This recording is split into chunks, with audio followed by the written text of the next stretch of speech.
What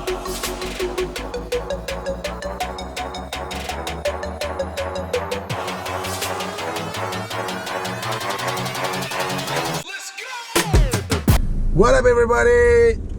I'm going for the mean look today. Cap because backwards. we're talking rugby. We are talking rugby. 100% votes. Finally, it's finally come to this point where there's rugby happening, where the Springboks are playing, that we can finally get to the juicy stuff. I know, right?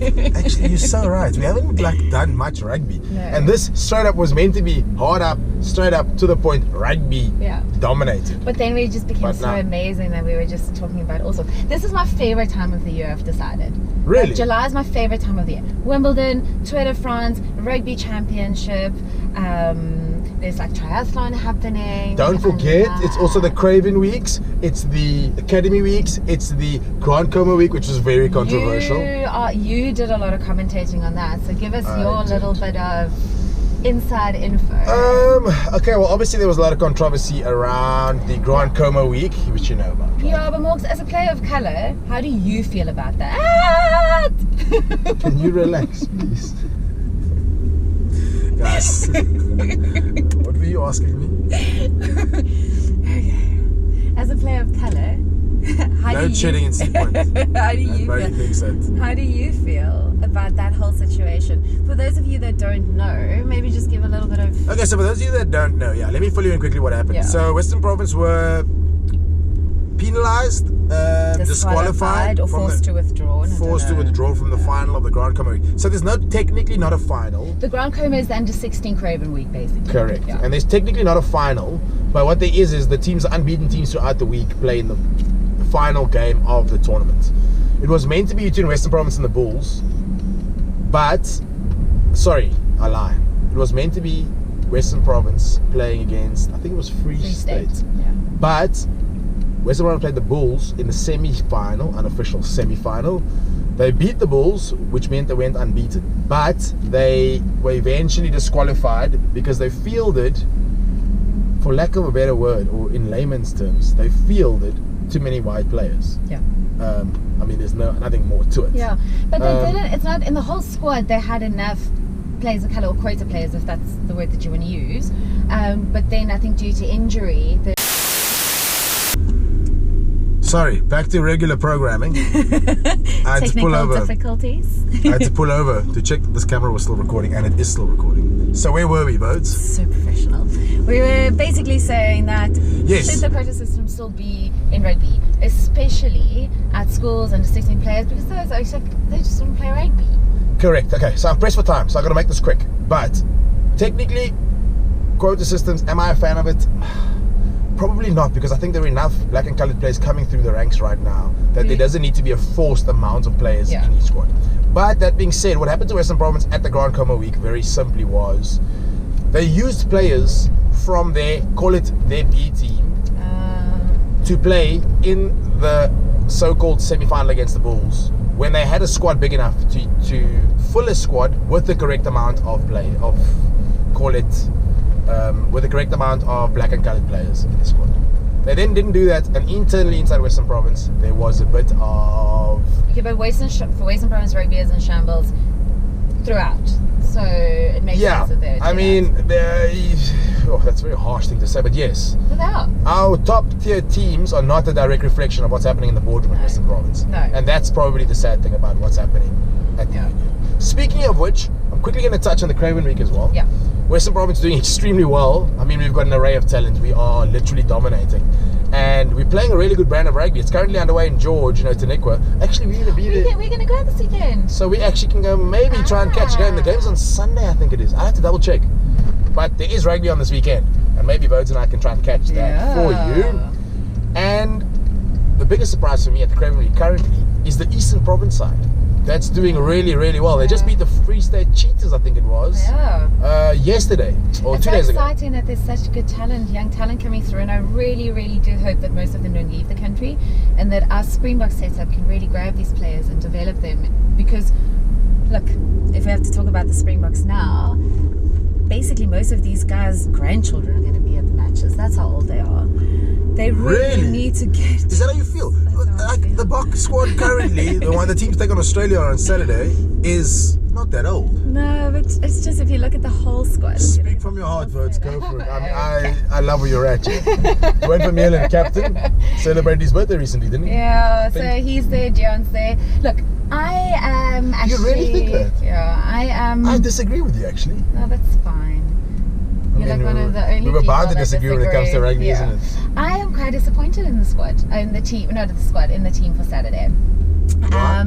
I think they are not experimental enough with the team. If you have to think of, this is Eddie Jones's first match, a test match back for the Australian team, and he's also brought in a lot of players that hasn't played test rugby for quite a long time. So he's being quite experimental. Why aren't we? Why are we so vanilla in our So I'm going to tell you this. decisions?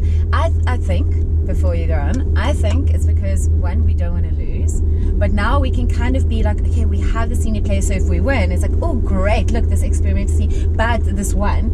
And then if we lose, like, oh no, it was an experimental team, that's why we didn't win. So I don't think Rassie and Jacques are taking enough chances and taking enough risks in this build up to the World Cup to really give the young players. No, I think they could have gone way more. And what if I told you that off balance? We're playing New Zealand in New Zealand next week, right? Yeah, but that's why. So some of the other players are already traveling there. So yeah, against that's what I'm them, saying. Sorry guys, this episode was full of glitches, but we're back again. Where did we leave? Okay, so I was saying, because obviously I'm right, is that I don't think Jacques and Rassie are experimental enough and taking enough risks with this test match coming up.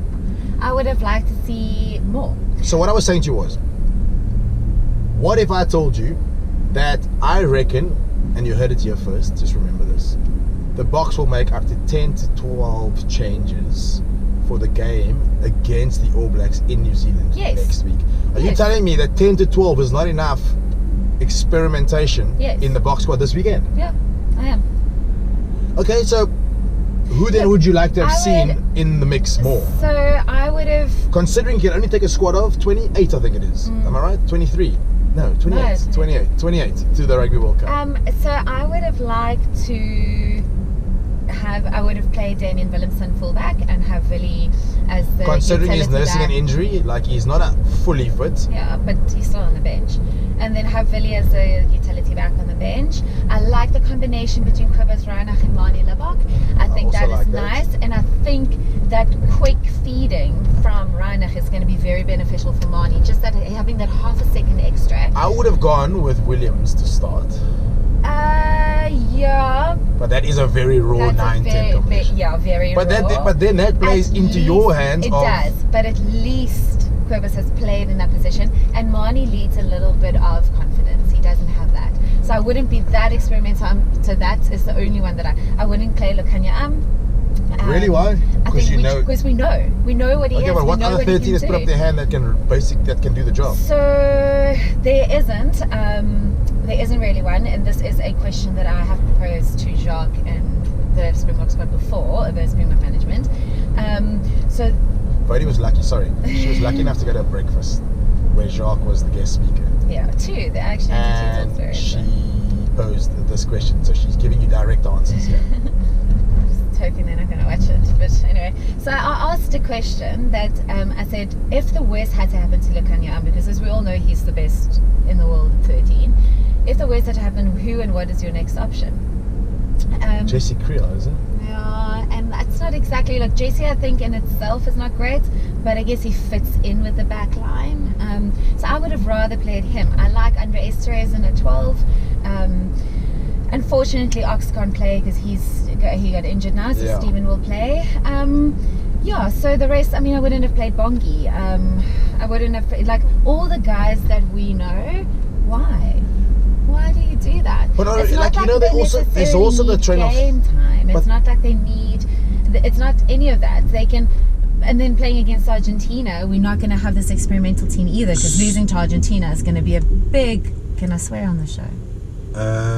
Yes. It's going to be a big fucker for South Africa if you have to think about what happened to the last time we lost to Argentina. Okay, so we can't.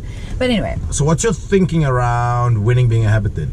I don't think a World Cup year winning should be your first priority. So you don't think winning consecutively builds confidence in the squad going to the World Cup? It does, but if you know what you're doing and you know that you try, like it's trial and error, then winning should not be your first. Winning right now should not be the first priority. Winning the World Cup, having enough depth when we get to the World Cup, should be the ultimate. No, we don't. But surely it's too late for us to now build the depth in the World Cup year. I mean, you were the first one to tell me that Rassie and Jacques both say that preparing for the 2019 World Cup, to win that was almost a bonus.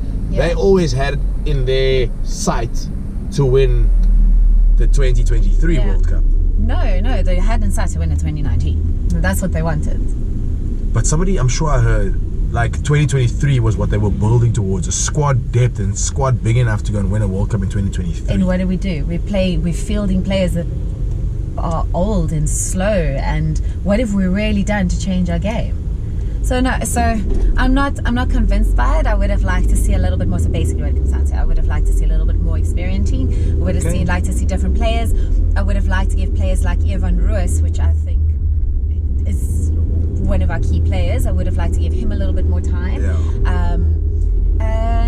So I would also, I like pair is an interesting pair. That's a very interesting pair. Jean Klein and Marvin Orie. That's a very, very interesting combination that they've gone for. I don't think there's enough grunt there, to be honest. But I mean, I have heard. But rather them than. I'm glad Marvin Orie has been sort of rewarded for his performances. I think he's played really well for the Stormers. And Jean Klein coming back from Ireland and now wearing the green and gold. That's going to be quite interesting, I think. He hasn't played for Ireland since 2019. He hasn't played a test match since 2019. Now he's all of a sudden good enough to play for South Africa. He's performed well, though. He has performed well for Munster. And so you've got to give Alton Yankees also performed well in Super Rugby. Yes. He can't win it, though. Okay, I think we're almost running out of time. I mean, we can talk so much more about rugby. We can. Why don't you guys maybe in the comments below, I'll post this on Instagram. Why don't you guys let us know what it is your thinking is around the box squad, and we'll try and answer it in the next episode. Maybe that's a cool idea. Before we go though, I'm not going to let Bodes get away from this one. I want a prediction from her for this weekend. South Africa versus Australia. Test match number 1 of the year. Test match number 1 in the Rugby Championship. Eddie Jones at the helm of Australia. And I want to know who she thinks. Or give me a scoreline. This weekend in Pretoria, Loftus Versfeld, a place the Boks performed generally very well. I think we'll win. I think we'll probably win by about 9 points. 9 points. Okay. Scoreline? Low scoring, high scoring? If you look at the players on the field, I'm not so sure if it's going to be a massive kicking game. So maybe it will be a little bit more try scoring kind of thing. So high scoring. So there you have it. Bodie on the fence. Sitting on the fence. I mean, really. But Bodie reckons Springboks by 9 against Australia. I'm going to stick my neck out. Bode says Australia by 9 in a high-scoring game. I didn't say Australia by 9, I said South Africa. Sorry, South Africa by 9 in a high-scoring game. I think Eddie Jones at the helm of Australia, I think they're going to be better than most people think. That guy is quite shrewd, and he might just like put some new life in that Australian side. So I'm going to go a little bit closer. I think it's going to be a close, high-scoring affair, but close. And the indicator's on, sorry. That one time that you're not turning your indicators on. Sorry. So I'm going to go close, high-scoring game. You heard it here first. What's close? 3 points. Within 5. Okay, we will... Can you stop laughing? We will unpack it all next week after the test match. Reminder, comment below. I hope you all have